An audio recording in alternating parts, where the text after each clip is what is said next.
लोकसभा चुनाव जीतने के लिए कांग्रेसियों ने फिर सबसे आसान रास्ता चुना। नकदी फेंको या आरक्षण का वादा करो और चुनाव जीत जाओ। कांग्रेसियों के हिसाब से ये फ्री की रेवड़ी वाली राजनीति राहुल गांधी की दूरदर्शी राजनीति है। लेकिन आपको नहीं लगता कि इससे देश की अर्थव्यवस्था की धज्जियां उड़ जाएंगी? अगर गलती से कांग्रेस की सरकार बन गई तो जैसी इनके युवराज की सोच है, देश का सारा पैसा तो ये फ्री की रेवड़ियां बांटने में उड़ा देंगे। तो देश के डेवलपमेंट के लिए कुछ बचेगा क्या?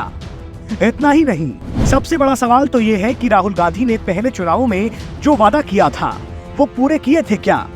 राहुल बाबा ने साल 2018 के विधानसभा चुनाव में राजस्थान के किसानों से वादा किया था कि सरकार बनते ही किसानों का कर्जा माफ कर दिया जाएगा।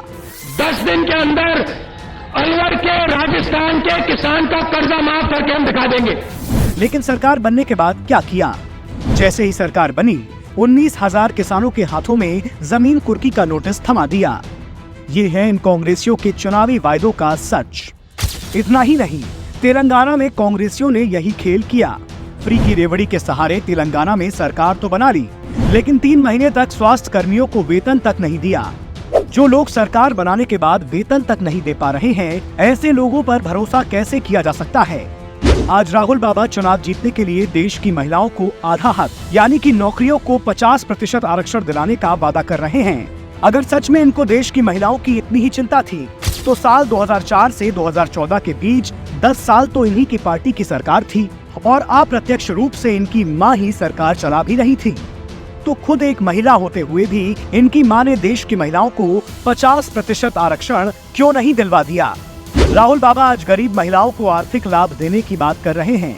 10 करोड़ महिलाओं को हर साल 1 लाख रुपए देने की बात कर रहे हैं। लेकिन आपको लगता है कि ये कर पाना संभव है?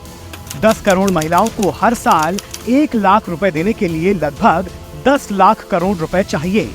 मतलब कि भारत के लगभग 45 लाख करोड़ रुपए के कुल बजट का 22% से ज्यादा हिस्सा तो इस रेवड़ी पर खर्च हो जाएगा। तो बाकी जरूरी कामों के लिए पैसा कहां से आएगा? सोचिए, ऐसे में हमारे देश में कौन होगा जो इनकी फ्री की रेवड़ियों का समर्थन करेगा? और करेगा भी तो 10 साल की मेहनत से मोदी जी ने जो मजबूत आर्थिक नींव रखी है वो मिट्टी में नहीं मिल जाएगी। असल में इनको महिलाओं और उनके अधिकारों से कोई लेना देना ही नहीं है। कांग्रेस पार्टी किसी भी तरह से शहजादे का डूबता हुआ कैरियर बचाने की कोशिश कर रही है, भले ही इस चक्कर में देश डूब जाए।